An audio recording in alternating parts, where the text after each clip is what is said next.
आशुतोष शशांक शेखर चंद्रमौल चिदंबरा कोटि कोटि नमामि शंभु कोटि नमन दिगंबरा।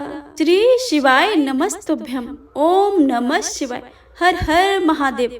हरे कृष्ण। प्रेम से बोलिए शिव शंकर भोलेनाथ की जय।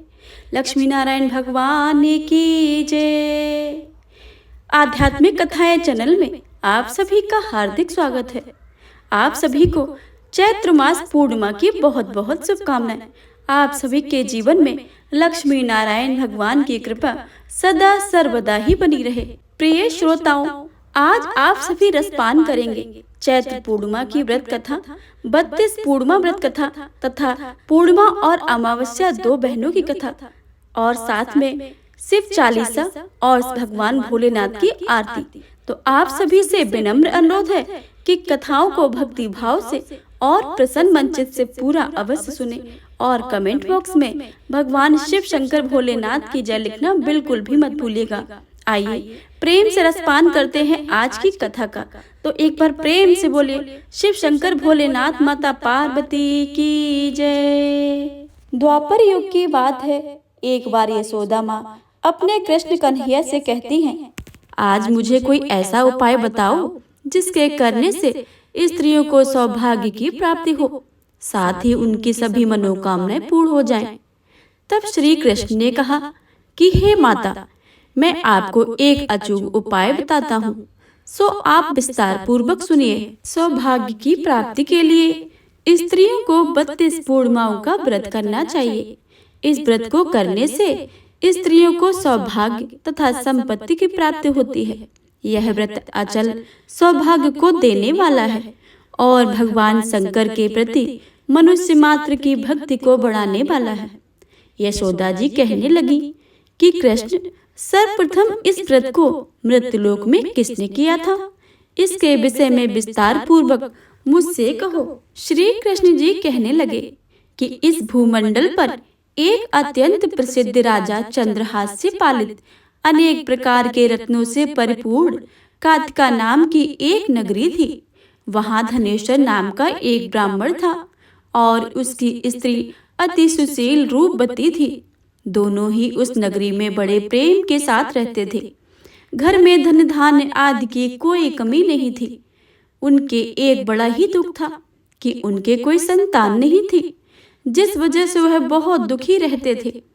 एक दिन एक बड़ा तपस्वी योगी उस नगरी में आया और वह योगी बाकी सभी घरों में भिक्षा मांगकर भोजन किया करता था, लेकिन उस ब्राह्मण के घर से कभी भी भिक्षा नहीं किया करता था।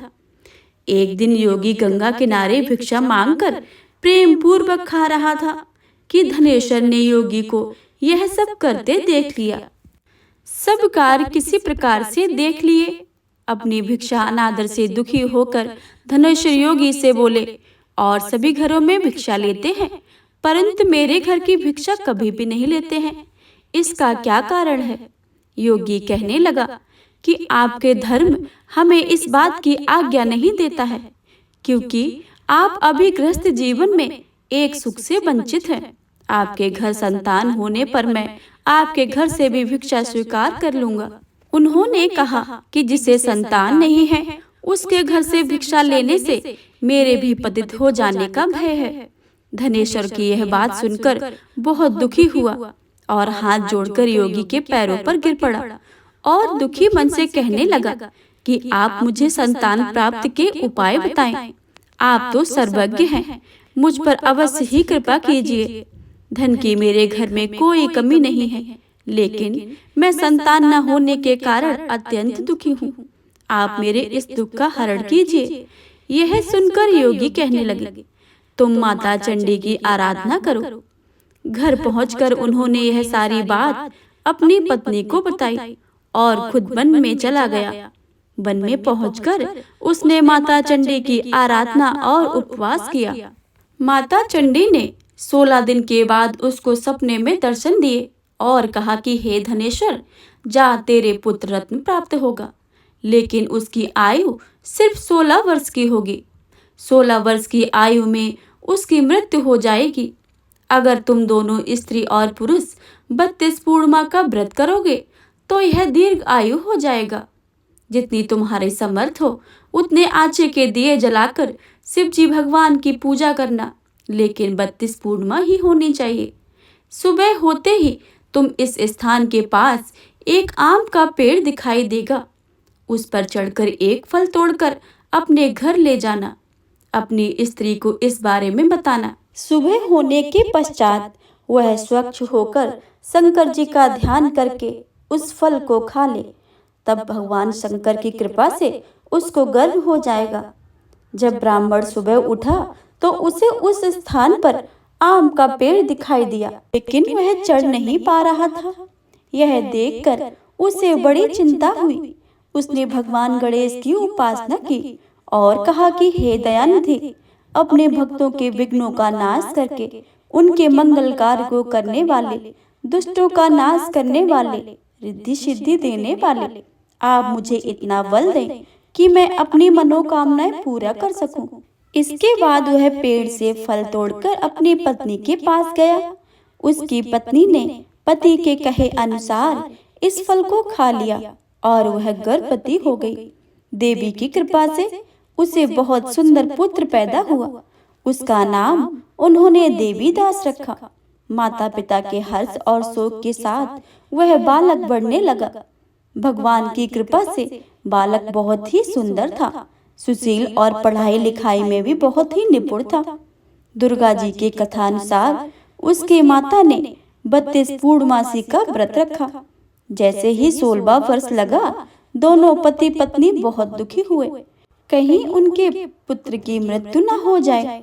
उन्होंने सोचा कि अगर उनके सामने यह सब कुछ हुआ तो वह कैसे देख पाएंगे। तभी उन्होंने देवीदास के मामा को बुलाया और 1 वर्ष के लिए देवीदास को काशी पढ़ने के लिए भेज दिया। 1 वर्ष के बाद उसे वापस लेकर आ जाना। देवीदास अपने मामा के साथ घोड़े पर सवार होकर चल दिया। उसके मामा को यह बात नहीं पता थी। दोनों पति पत्नी ने 32 पूर्णिमा का व्रत पूरा किया। दूसरी तरफ मामा और भांजे दोनों रात गुजारने के लिए रास्ते में एक गांव में रुके। उस दिन उस गांव में ब्राह्मण की कन्या का विवाह होने वाला था। जिस धर्मशाला में वर और बारात आकर रुके थे, वही धर्मशाला में देवीदास और उसका मामा ठहरे हुए। उधर कन्या को तेल आदि चढ़ने के बाद जब लग्न का समय आया तो वर की तबीयत खराब हो गई। वर के पिता ने अपने परिवार वालों से विचार विमर्श करके कहा कि यह देवीदास मेरे पुत्र के जैसा है, मैं इसके साथ लगन करा दूंगा और बाद में सारे काम मेरे बेटे के साथ पूर्ण हो जाएंगे। ऐसा कहने के बाद वर के पिता देवीदास को मांगने के लिए उसके मामा के पास गए और उन्हें सारी बातें बताईं। मामा ने कहा कि कन्यादान में जो कुछ भी मिलेगा वो हमें दे दिया जाए। वर के पिता ने बात स्वीकार कर ली। इसके बाद देवीदास का विवाह कन्या के साथ संपन्न हो गया। वह अपनी पत्नी के साथ भोजन कर सका और मन में विचार करने लगा कि ना जाने यह किसकी पत्नी होगी। यह सोचकर उसकी आंखों में आंसू आ गए। तब वधू ने पूछा कि क्या बात है, आप उदास क्यों हो? तब उसने सारी बातें पत्नी को बता दी। वह कन्या कहने लगी कि यह ब्रह्म विवाह के विपरीत है। आप ही मेरे पति हैं, मैं आपकी ही पत्नी रहूंगी, किसी अन्य की कभी नहीं होगी। तब देवीदास ने कहा कि ऐसा मत करिए, क्योंकि मेरी आयु बहुत कम है, मेरे बाद आपका क्या होगा। लेकिन उसकी पत्नी नहीं मानी और बोली कि स्वामी आप भोजन कीजिए। दोनों रात में सोने के लिए चले गए। सुबह देवीदास ने पत्नी को 4 नगों से जड़ी एक अंगूठी दी और एक रुमाल दिया और बोला कि हे प्रिय, इसे लो और संकेत समझकर स्थिर चित्त हो जाओ। मेरे मरण और जीवन के लिए एक पुष्प वाटिका बना लो, उसमें सुगंधित वाली एक नव मल्लिका लगाओ, उसको प्रतिदिन जल से सींचना और आनंद के साथ खेलो कूदो। जिस समय और जिस दिन मेरा मरणांत होगा, उस दिन वह फूल सूख जाएंगे और जब यह फिर हरे हो जाएं, तो जान लेना कि मैं जीवित हूँ। यह समझाकर वह वहां से चला गया। इसके बाद जब वर और बाकी बाराती मंडप में आए तो कन्या ने उसे देखकर कहा कि यह मेरा पति नहीं है, मेरे पति वह हैं जिनके साथ रात में मेरा विवाद हुआ था। इसके साथ मेरा विवाह नहीं हुआ है। अगर वह वही है तो बताए कि मैंने इसके क्या दिया है। साथ ही कन्यादान के समय को जो मिले थे आभूषण उन्हें भी दिखाए। कन्या की ये सारी बातें सुनकर वह कहने लगे कि मैं सब यह नहीं जानता हूँ।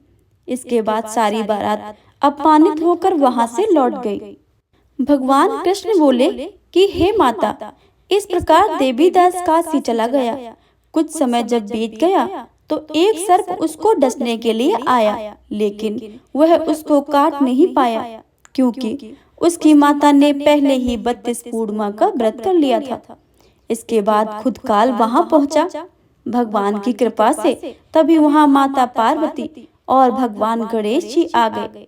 देवीदास को मूर्छित दशा में देखकर माता पार्वती ने भगवान शिव से प्रार्थना की कि महाराज, इस बालक की माता ने पहले ही 32 पूर्णिमा का व्रत कर लिया है, आप इसके प्राण दे दे। भगवान शिव ने माता पार्वती के कहने पर उसे जीवन दान दे दिया। उधर उसकी पत्नी उसके काल की प्रतीक्षा कर रही थी। उसकी पत्नी ने जाकर देखा कि पुष्प और पत्र दोनों ही नहीं हैं, तो उसको बहुत आश्चर्य हुआ। और जब उसने देखा कि पुष्प वाटिका फिर से हरी हो गई है तो वह समझ गई है कि उसका पति जिंदा हो गया है। इसके बाद वह बहुत ही प्रसन्न होकर अपने पिता से कहने लगी कि हे पिताजी, मेरे पति जीवित हैं, उनको आप ढूंढिए। जब 16 वर्ष व्यतीत हो गए तो देवीदास भी अपने मामा के साथ काशी के लिए चल दिया। इधर उसकी पत्नी के परिवार वाले उन्हें ढूंढने के लिए जा ही रहे थे कि उन्होंने देखा कि देवीदास और उसके मामा उधर ही आ रहे थे। उसको देखकर उनके ससुर बहुत ही प्रसन्न हुए और उसे अपने घर ले आए। वहां सारे इकट्ठे हो गए और कन्या ने भी उसे पहचान लिया।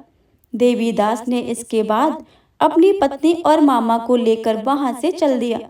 उसके ससुर ने उसे बहुत सारा दान दहेज दिया।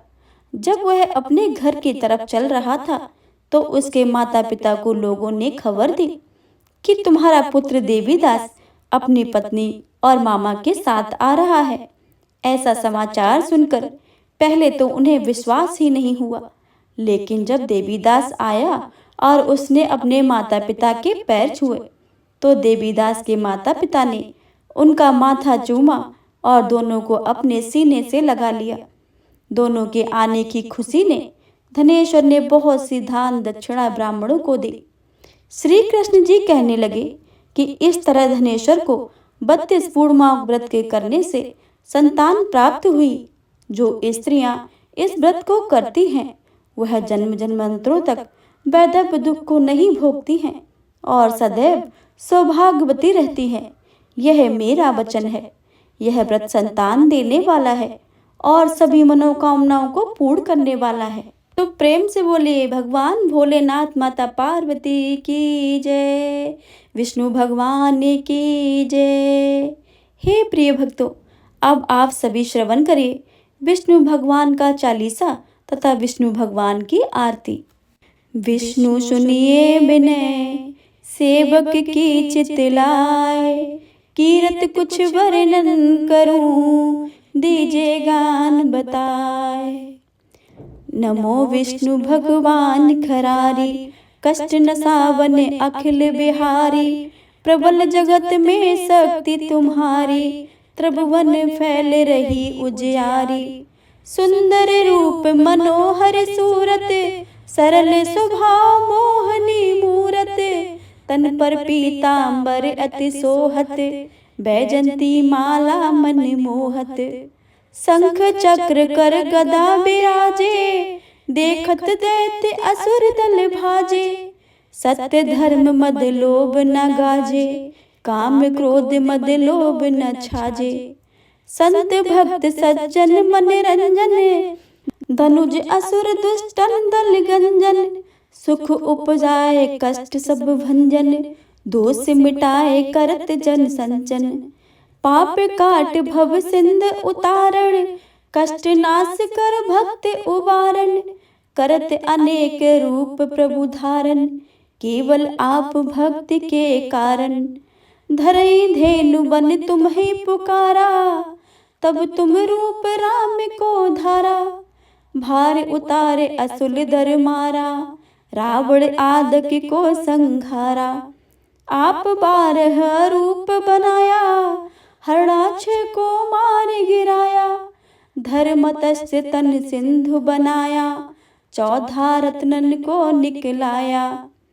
अभिनख असुर चंद मचाया, रूप मोहनी आप दिखाया, देवन को अमृत पान कराया, असुरन को छवि से बहलाया। कर में रूप धर सिंधु मझाया, मंद्राचल गिर तुरत उठाया, शंकर का तुम फंद छुड़ाया, भस्मासुर का रूप दिखाया। वेदन को जब असुर डुबाया, कर प्रबंध उन्हें ढूंढवाया, मोहित बन कर खल ही नचाया, उस कर भस्म तुमने करवाया। असुर जलंधर अति बलिदाई, शंकर से उनकी लड़ाई, हार पार शिव सकल बनाई, कीन सती से छल खल जाई। सुमरन कीने तुम शिवरानी, बतलाई सब विपत कहानी, तुम तब बने मनीश्वर गानी, वृंदा की सब सुरत भुलानी। देखत तीज धनुज सैतानी, वृंदा आए तुम्हें लिपटानी, हो इस पर से धर्म क्षतिमानी, हना असुर उर शिव सैतानी। तुमने ध्रुव प्रहलाद उबारे, हिरणाकुश आदिक खल मारे, गणिका और अजामिल तारे, बहुत भक्त भव सिंध उतारे। हरहु सकल संताप हमारे, कृपा करो हरि सिरजनहारे, देखो मैं निज दरस तुम्हारे, दीन बंधु भक्तन हितकारे। चाहत आपका सेवक दर्शन, करहूँ दहा अपनी मधुसूदन, जानू नहीं योग्य जप पूजन, होए यज्ञ स्तुति अनुमोदन। शील दया संतोष सुलक्षण, विदित नहीं बत बोध विलक्षण, करहूँ आपका किस विधि पूजन, कुमत बिलोक होत दुख भीषण। करहूँ प्रणाम कौन विधि सुमिरन, कौन भांति में करहूँ समर्पण। सुर मुनि करते सदा सेवकाई, हर्षित रहते परम गति पाई। दीन दुखिन पर सदा सहाई, निज जन जान लेब अपनाई। पाप दोष संताप नसाओ, भव बंधन से मुक्त कराओ। सुख संपत्ति दे सुख उपजाओ, निज चरणन को दास बनाओ। निगम सदा ये बिनय सुनावे, पढ़े सुने जो जन सुख पावे। प्रेम से बोलिए भगवान विष्णु की जय, माता लक्ष्मी की जय। ओम जय जगदीश हरे, स्वामी जय जगदीश हरे। भक्त जनों के संकट, दास जनों के संकट, क्षण में दूर करे। ओम जय जगदीश हरे। जो ध्यावे फल पावे, दुख बिन से मन का। सुख संपत्ति घरे आवे, कष्ट मिटे तन का। ओम जय जगदीश। मात पिता तुम मेरे, शरण गहूँ किसकी। स्वामी शरण पढ़ूँ मैं किसकी। तुम बिन और न दूजा, आस करूँ जिसकी। ओम जय जगदीश हरे। तुम पूर्ण परमात्मा, तुम अंतर्यामी। पार ब्रह्म परमेश्वर, तुम सबके स्वामी। ओम जय जगदीश हरे। तुम करुणा के सागर, तुम पालन करता। मैं तुम्हें पालन करता, मैं सेवक तुम स्वामी, कृपा करो हरता। ओम जय जगदीश हरे। तुम हो एक अगोचर, सबके प्राणपति, स्वामी सबके प्राणपति। किस विध मिलूं दयानिधि, तुमको मैं कुमति। ओम जय जगदीश हरे। दीन बंद दुख हरता, तुम रक्षक मेरे, स्वामी तुम ठाकुर मेरे। अपने हाथ उठाओ, अपनी शरण लगाओ, द्वार पड़ा मैं तेरे। ओम जय जगदीश हरे। विषय विकार मिटाओ, पाप हरो देवा, स्वामी पाप हरो देवा। श्रद्धा भक्ति बढ़ाओ, बल और बुद्धि बढ़ाओ, संतन की सेवा। ओम जय जगदीश हरे। तन मन धन सब है तेरा, स्वामी सब कुछ है तेरा। तेरा तुझको अर्पण, तेरा तुझको समर्पण, क्या लागे मेरा। ओम जय जगदीश हरे। ओम जय जगदीश हरे। स्वामी जय जगदीश हरे। स्वामी जय दीनानाथ हरे। भक्त जनों के संकट क्षण में दूर करे। ओम जय जगदीश हरे। ओम जय जगदीश हरे। प्रेम से बोले विष्णु भगवान की जय।